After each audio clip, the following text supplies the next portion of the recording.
Hey, this is Greg here from Big Bay Mornings on 99.7 Now, and I'm back with board-certified plastic surgeon, my friend Dr. Bay. How you doing, Dr. Bay? Doing great, Greg. Thanks for having me. Hey, I had a question. So I had a friend who went in for a consultation for some work, let's just say, recently, and she went in thinking she needed one thing, and the doctor told her she needed something completely different to help with her issue that she was Mhm. having. So, how often does that happen, and how do you guide patients into the right direction? Right. Usually, when patients come in, they have an idea of what they want, and you might need to tweak that expectation. Maybe they're coming in, they want a breast augmentation and they want really big implants, and maybe you need to tweak that and say, well, you know what? You've already got a lot of breast tissue. Just because you saw somebody on Instagram that had 500cc implants and you like the way they look, maybe they didn't have any breast tissue to begin with, so they needed all 500cc's. But if you've got or you got some breast tissue, maybe you only need 300cc.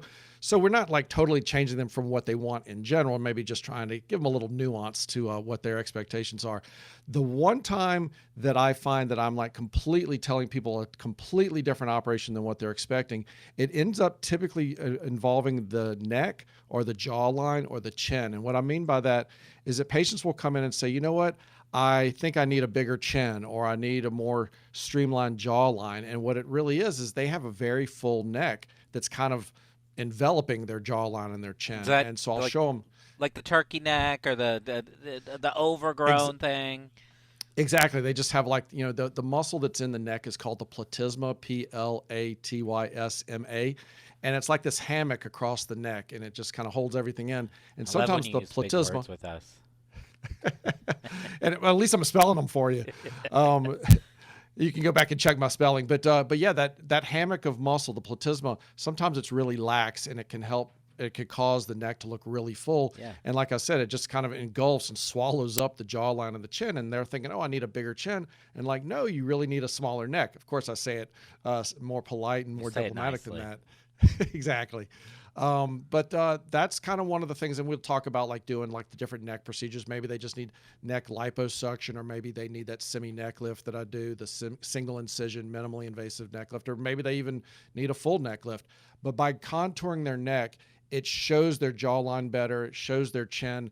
And I'm able to show them other photos of patients that I've operated on where before they looked like they had a really small chin, and that you would think, yes, they need a chin implant. But that's why you go to somebody that's been doing this a while, is Yeah. that when I show them the after photo, they can see that the chin looks bigger, the jawline looks more refined, but I didn't do anything to the chin. I didn't do anything to the jawline. I just took care of the neck. So it's really interesting to see when they come in thinking one thing, and I'm just glad that I have photos to show them to kind of prove to them that I'm not making this up, that no, you really don't need a chin implant, which is nice if you can avoid certain types of implants, if you can just do some natural contouring to the body.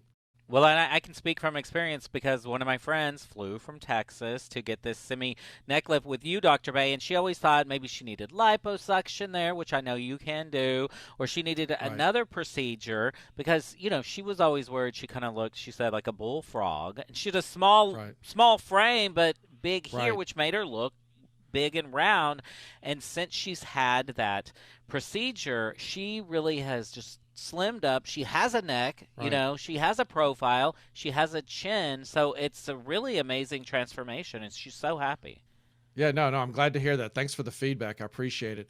One other example of people coming in and thinking they want one thing and that they really maybe just need another is when it comes to fillers. This might be more applicable to more of the audience. Is that people think, oh, I have these deep grooves in my face right here, the parentheses lines, and I need fillers there. Well, that was one of the ways. It still is one of the ways to treat it, but there are other ways to treat that now. What you can actually do is kill two birds with one stone, is that you can actually give them a little bit more cheekbone fullness here by doing fillers to the cheekbones and by volumizing the cheekbones, not making them look like a balloon face or anything, but by volumizing the cheekbones, you can actually lift the face and it makes these parentheses lines less deep. So instead of them having these deep lines, you lift the cheeks and you can actually see in the video how I'm making my parentheses lines look less deep by volumizing here. So now what you're doing is, like I said, killing two birds with one stone. You're volumizing the cheekbones, which is a nice look, if not overdone, and it can lessen the depth of these creases here without also putting in filler there. So pretty nice what we've kind of learned over the years, Yeah. techniques that have improved.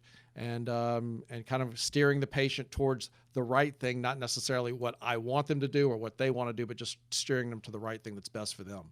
All right. Well, if you're watching this video, you're already on the website, right? So Correct. check pricing right here. Use the price estimator. Also, you can book your appointment right here.